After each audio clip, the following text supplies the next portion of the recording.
Et un message répété par la direction du Taonais, respectez vraiment les gestes barrières pour éviter la saturation de l'hôpital. L'hôpital, justement, on va y aller avec notre invité. Bonsoir, Mireille Duval. Vous êtes représentante de Force ouvrière au Taonais, aussi membre du conseil d'administration. Alors, parlez-nous de la mobilisation de ces personnels qu'on a vu dans ce reportage. Il y a vraiment un engagement qui est très très fort. C'est un quotidien qui est vraiment harassant, je suppose, pour l'ensemble du personnel, plus de 2000 personnes. Alors oui, effectivement, nous sommes déjà en alerte depuis mars. Et puis bon, oui, il y a une grande motivation. On a conscience quand même, parce que par les médias, on sait bien que là, le Covid est dangereux. Voilà, donc depuis mars, nous sommes complètement motivés.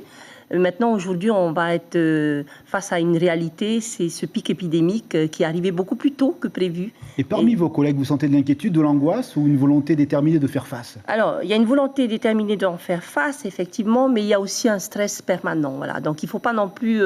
moi, je vais dire un mot très simple, nous ne sommes pas immunisés contre le Covid. Il faut l'entendre aussi. Nous sommes des êtres humains, mais nous savons aussi que voilà, la réalité, elle est là. Oui, on a peur. Et le stress, il est dû à quoi? Donc à la peur, évidemment, du virus, mais... L'inconnu de la maladie. La maladie, on en parle, mais on ne sait pas ce que c'est exactement. Voilà, on nous en a fait un plat dessus, mais c'est cet inconnu-là, parce que voilà, donc...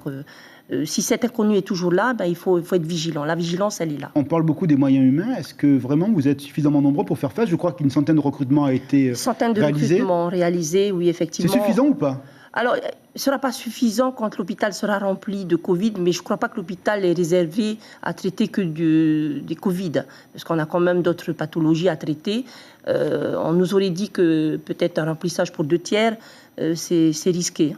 C'est risqué parce que le personnel va vraiment stresser. Ce soir, 186 patients pour Covid, 24 en réanimation. On se rapproche du pic. Et comment on envisage ça, le pic, quand on est personnel à l'hôpital? Que vous disent vos collègues qui sont vraiment dans l'opérationnel? Alors, on se rapproche du pic. Je crois qu'on est déjà dans le pic. Voilà, mais il y a de la place encore en réanimation? Il y a de la place, peut-être, oui. Pour certains, c'est comme ça qu'ils l'entendent. Mais la réalité, non, on a déjà rempli ce qu'il faut. Donc, il y aura de la place, mais il faudra aussi du personnel. Parce qu'il ne suffit pas d'avoir du matériel, il faut aussi du personnel pour surveiller. Et c'est là où ça va coincer. Et le hic, c'est quoi? C'est la réanimation qui pose problème? Tout à fait, c'est la réanimation. Parce que souvent, ces patients, quand ils arrivent, souvent vont vers la réanimation. Et ça remplit très, très vite. Hier, le député Broderson a parlé à l'Assemblée nationale à Paris. Il demandait si le gouvernement était prêt à appuyer le gouvernement local pour demander de l'aide au cas où à la Nouvelle-Zélande et à l'Australie. Vous pensez que c'est une justification importante, un élément important que d'avoir éventuellement ce secours des voisins du Pacifique? Alors oui, on aimerait avoir ce secours des voisins du Pacifique, mais regardez simplement, la Nouvelle-Zélande a fermé ses frontières, la Nouvelle-Calédonie, ça va être compliqué. Je pense que plutôt ce qu'il faut, c'est travailler ensemble avec aussi le personnel des cliniques et tout ça. Et bien sûr, on attend quand même on a une incertitude sur les recrutements et c'est sur ça qu'on s'appuie aussi d'ici 2 semaines ou 1 mois. Donc il faut qu'il y ait du monde qui arrive? Il faut. Et l'espérance, elle est là parmi le personnel? On ne se laisse pas abattre? Vous savez, les Polynésiens sont des gens, déjà, culturellement, ils sont solidaires. Voilà, donc il ne faut pas s'inquiéter. La solidarité, elle est là. Merci Myrielle Duval pour ces propos optimistes à la fin et pour le combat de l'ensemble des soignants de l'hôpital du Taonais et l'ensemble des soignants sur le territoire. Merci.